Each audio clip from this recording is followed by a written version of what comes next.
पाबंदी भयभीत सत्ता की निशानी। अखिलेश यादव का मीडिया पर नियंत्रण को लेकर सरकार पर हमला। बलिया में एक निजी कार्यक्रम में पहुंचे समाजवादी पार्टी के राष्ट्रीय अध्यक्ष अखिलेश यादव ने मीडिया पर सरकारी नियंत्रण को लेकर तीखे सवाल उठाए। उन्होंने लोकप्रिय यूट्यूब चैनलों पर कार्रवाई और कुछ न्यूज चैनलों को बचाने के प्रयास को भयभीत सत्ता की निशानी बताया। अखिलेश यादव ने आरोप लगाया कि सरकार उन न्यूज चैनलों को बचाने की कोशिश कर रही है जो उनके एजेंडे को बढ़ावा देते हैं, जबकि स्वतंत्र आवाजों को दबाया जा रहा है। नमस्कार, मैं सौम्या और आप देख रहे हैं भारत मीडिया। बलिया में एक निजी कार्यक्रम में पहुंचे समाजवादी पार्टी के राष्ट्रीय अध्यक्ष अखिलेश यादव ने मीडिया पर सरकारी नियंत्रण को लेकर सरकार पर तीखा हमला बोला। उन्होंने लोकप्रिय यूट्यूब चैनलों पर कार्रवाई और कुछ न्यूज चैनलों को बचाने के प्रयासों को भयभीत सत्ता की निशानी बताया। अखिलेश यादव ने कहा कि पाबंदी अंत की ओर बढ़ती भयभीत सत्ता की निशानी होती है।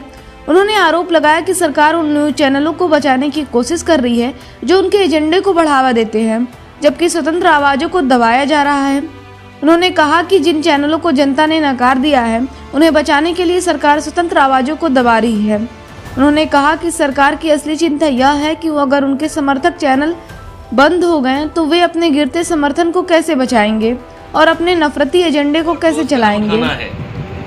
कई भारतीय जनता पार्टी के ठोस कदमों पर सवाल तो आप भी खड़े कर सकते हो, और जो हमारे पत्रकार साथी कह रहा है कि अगर आप सवाल पूछ लोगे तो आपके खिलाफ एफआईआर हो जाएगी। ये कहाँ का लोकतंत्र है? आप सवाल किससे पूछोगे? सरकार से तो सवाल पूछोगे। यही तो हेल्दी डेमोक्रेसी है, यही तो हमारा संविधान बाबा साहब का है। भाई बाबा साहब भीमराव अम्बेडकर का संविधान क्या है? यही तो संविधान है जो हमें अधिकार दिलाता है, हमारी रक्षा करता है, हमारी संजीवनी है, हमारी ढाल बनता है।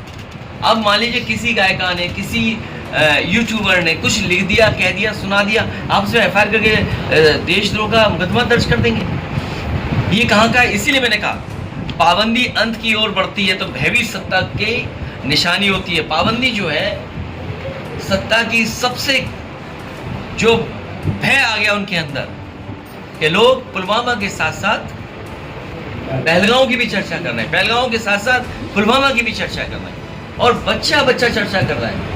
आम आदमी स्वीकार कर लिया कि इनके इंटेलिजेंस फेलियर है, इनके गलती हुई है। मान लीजिए घेमर विलेज है, घेमर गांव है, कितने बड़े पैमाने पे लोग भर्ती होते थे फौज में। यहाँ भी कई गांव ऐसे होंगे जिसमें कई 100 बच्चे जाकर के फौज में भर्ती होते थे, सुबह दौड़ना शुरू कर देते थे। लेकिन आज वो बच्चे क्यों नहीं दौड़ रहे हैं? क्योंकि आपने उनकी नौकरी छीन ली, उनको वर्दी नहीं पहनने दे रहे।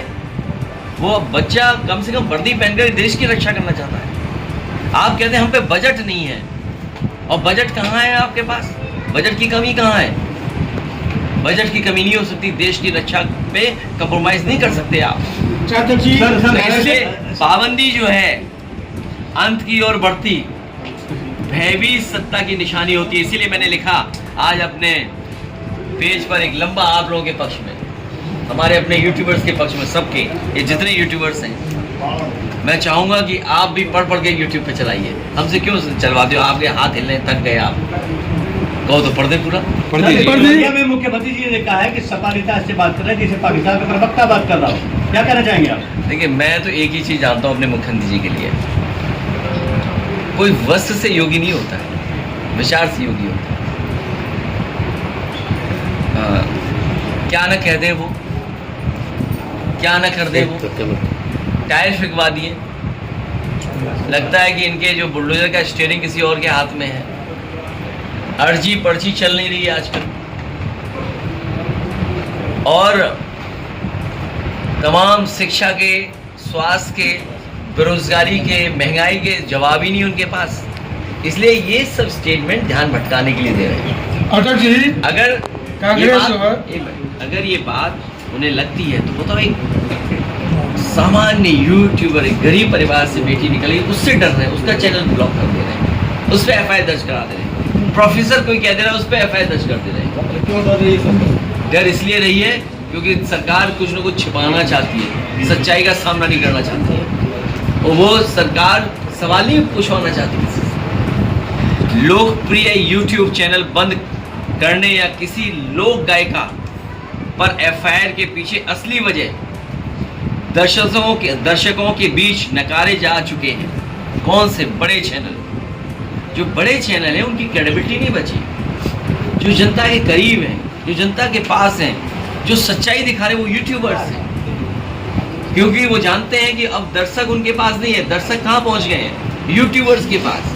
किसी का मिलियन फॉलोअर्स होंगे, कोई 1 लाख से 2 लाख पहुँचने के लिए सच्ची खबरें चला रहा है, कोई 5 लाख पहुँच गया, वो 10 लाख पहुँचना चाहता है।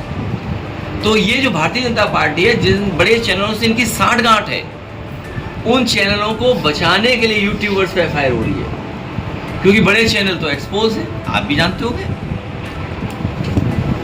जो बड़े चैनल हैं उनको बचाने के लिए, जिनका सत्ता से बहुत गहरा रिश्ता है, जो बड़े बड़े चैनल हैं उनका सत्ता से बहुत गहरा रिश्ता है और आर्थिक रिश्ता है। तब कई बार हम लोग कहते थे जिसका दाना उसका गाना। भाई अगर वो दाना दे रहे हैं आपको, तो गाना भी तो आपको गाना पड़ेगा उनका। इन जुमलाई चैनलों का झूठ अब सिर्फ वही देख रहा है जो आज तक ये नहीं समझ पाया है कि उसकी भावनाओं का शोषण करके उसे लगातार मूर्ख बनाया जा रहा है और बनाए रखा भी जा रहा है। ये मूर्खता की डेली डोज परोसने वाले तथा कथित बड़े न्यूज़ चैनल हैं।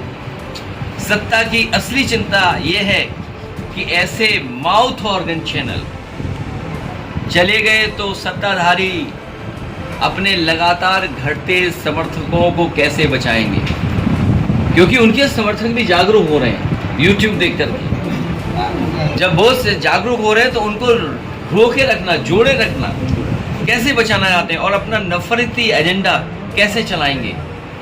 अगर यूट्यूबर्स चलाएंगे, यूट्यूबर्स तो नफरती एजेंडा चलाते नहीं हैं, वो तो बड़े बड़े चैनल चलाते हैं। उनकी हर गलत बात को सही साबित करने वाले मूड लोग कहाँ से लाएंगे? क्योंकि अगर भारतीय जनता पार्टी के जो लोग चैनल वाले बैठे हैं, अगर गलत बात भी है उसको भी वो साबित करते हैं बैठ कर। पैनलिस्ट जो हैं या जो बैठे हुए चैनल वाले, वो एक्सपोज पर्सन बन जाते हैं बीजेपी के। इसलिए यूट्यूबर्स पे शिकायत है इनको। यूट्यूबर्स ये वो तथा कथित बड़े न्यूज़ चैनल्स हैं जो 2 लोगों के बीच आग जलाकर शांतिपूर्ण वार्ता करते हैं। 2 बीचों लोगों को बढ़ा देंगे, उन्हीं के दोनों लोगों को, और फिर शांतिपूर्ण वार्ता करते हैं। ऐसे चैनल उन परंपरागत बदजुबान लोगों को भी बुलाते हैं जिनको मुक्त रूप से अपशब्द कहने की छूट है। एकदम ट्रेंड करती है बीजेपी कि आपको अपशब्द कैसे कहना है, किसी को हर्ट कैसे करना है। जिसके दुष्कथन कहते समय उनके प्रोग्राम के संचालक सुनने, समझने व देखने की शक्ति कुछ समय के लिए खो देते हैं। जिस जहाज के खेवनहार ऐसे इंद्रियों की हीन असंवेदनशील लोग होंगे, उनको डूबने से कोई नहीं बचा सकता है। सोचिए, इतने लोग हैं जो बैठे लोग और चलवाते हैं वही लोग, चैनल वाले लोग, और देखते रहते हैं। इनके मालिक लोग जब अपने कर्म और कर्तव्य के सगे नहीं हैं तो वो ऐसे संचालकों को क्या बचाएंगे जिनका वचन पत्रकारिता धर्म निभाने के तराजू पर शून्य से भी नीचे है। ऐसी पाबंदियों से सबसे अच्छी बात यह हुई है कि आम जनता के सामने डरी हुई भाजपा के चेहरे का खुलासा हो गया है। भाजपा जिस झूठ के सारे खड़ी थी, सत्ता के लाउडस्पीकर बने उन डूबते चैनलों में भगदड़ मची है। उन डूबते चैनलों में भगदड़ मची हुई है। कोई इधर से उधर जा रहा है, कोई उधर से इधर आ रहा है, वो तो आप जानते ही होंगे। आपस में पाले बदले जा रहे हैं, लेकिन इन सत्ता समर्थित न्यूज़ चैनलों को दर्शक नहीं मिल पा रहे हैं। आप देखिए उनकी रेटिंग कहाँ पहुँच गई, यूट्यूबर्स की रेटिंग कहाँ आ गई, सोचिए आप। कोई अपने कर्मचारियों को परफॉर्मेंस सुधारने का नोटिस थमा रहा है, लेकिन इनसे कुछ होने वाला नहीं, क्योंकि इनके समाचारों में उस सत्य के सिवा बाकी सब कुछ है जो जनता के विश्वास की नींव होता है और जो जनता को दर्शक में बदलता है। रंग बिरंगे बचकाने, ग्राफिक्स, सड़क की झांकियां जैसे हास्यास्पद सेट तुकबंदी को आत्महत्या के लिए मजबूर करते भड़काऊ और बचकाने शीर्षक और हेडलाइंस, असंगत संगीत का दुरुपयोग भी इनकी टीआरपी के दिवालियापन का इलाज नहीं हो सकता है। कितना खर्च कर रहे हैं सोचो आप, जस्ट टू अपने शो को बेटर करने के लिए कितना खर्च कर रहे हैं, लेकिन उसके बावजूद भी दर्शक नहीं मिल रहे। एक सामान्य यूट्यूबर, सोचिए एक बेटी अपनी किताब लेकर के जब भागी है बुलडोजर से बचने के लिए और आग से बचने के लिए, सोचो वो तस्वीर, वो न्यूज़ कहाँ पहुँच गई। वो कोई बड़े चैनलों का कमाल नहीं था, वो हमारे आपके जैसे साथी जिसके पास केवल मोबाइल है और न्यूज़ है सामने, और वो भी सच्ची खबर है। उस घटना ने सोचो कितनों को नहीं झकझोर दिया। ये आत्ममुग्ध रीढ़हीन चैनल्स आखिरी स्टेज पे हैं, ये आखिरी स्टेज पर हैं। कुल मिलाकर ये आत्ममुग्ध रीढ़हीन चैनल्स आखिरी स्टेज पे हैं। कुल मिलाकर लोकप्रिय यूट्यूब चैनलों को बंद कराना या एफआईआर कराना नैतिक और भौतिक रूप से मरासन गूंगी मीडिया को बचाने का निरर्थक प्रयास है। सत्ता का ये प्रयास निरर्थक इसलिए है क्योंकि जनता का पक्ष रखने वाले सच में जन जागरण लगने वाले इन स्वतः पोषित लोकप्रिय छोटे यूट्यूब चैनलों के दर्शक मानसिक रूप से सजग और सचेत हैं। ये कभी भी जुमलाई टीवी चैनलों के दर्शक नहीं बनेंगे। उन्हें यही सबसे बड़ा दुख है कि जो यूट्यूब देख रहा है, जो सच्ची खबरें देख रहा है, जो पैनलिस्ट वॉल्स में आ रहे, जो एनालिसिस कर रहे हैं, वो वहाँ से हट नहीं रहे, वो उसी यूट्यूब को देख रहे हैं। ये सबसे बड़ी दिक्कत है इनके। जुमलाई टीवी चैनलों के दर्शक नहीं बनेंगे वो कभी भी। दूसरी तरफ जब हर हाथ में मोबाइल है तो सिटीजन जर्नलिज्म के इस अति सक्रिय दौर में क्या सत्ता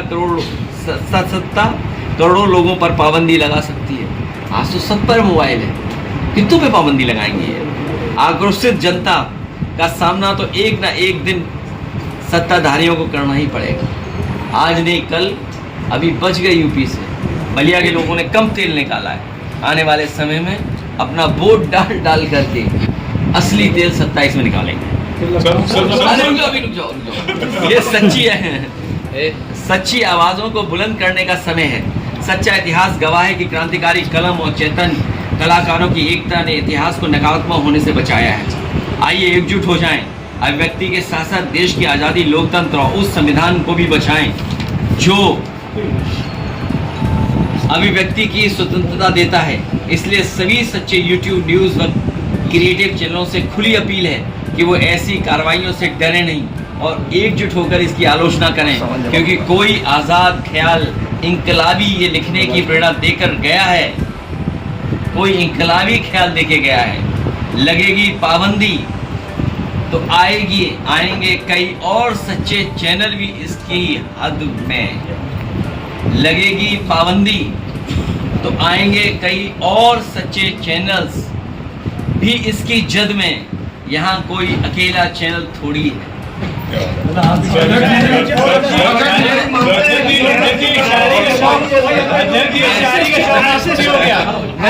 अखिलेश यादव ने कहा कि ये वो चैनल हैं जो दो लोगों के बीच आग जलाकर शांतिपूर्ण वार्ता करते हैं। उन्होंने कहा कि सरकार नालबद्ध न्यूज चैनलों को बचाने की कोशिश कर रही है। उन्होंने आरोप लगाया कि सरकार जुमलई चैनलों को बचाने का प्रयास कर रही है। अखिलेश यादव ने कहा कि रंग बिरंगे बचकाने ग्राफिक्स, सड़क की झांकियों जैसे हास्यास्पद सेट तुकबंदी को आत्महत्या के लिए मजबूर करते भड़काऊ और बचकाने शीर्षक और हेडलाइंस, असंगत संगीत का दुरुपयोग भी उनके टीआरपी के दिवालियापन का इलाज नहीं हो सकता। उन्होंने कहा कि आम जनता के सामने डरी हुई भाजपा के चेहरे का खुलासा हो गया है। उन्होंने कहा कि सत्ता का यह प्रयास निरर्थक है क्योंकि जनता के पक्ष का रखने वाले छोटे यूट्यूब चैनल मानसिक रूप से सजग और सचेत हैं।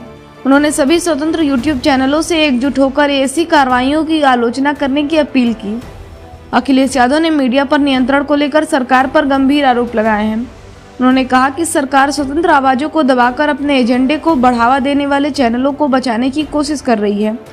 उन्होंने सभी स्वतंत्र यूट्यूब चैनलों से एकजुट होकर इसका विरोध करने की अपील की है। इसी के साथ आज के बुलेटिन में बस इतना ही। कल फिर मिलेंगे नई खबरों के साथ। धन्यवाद।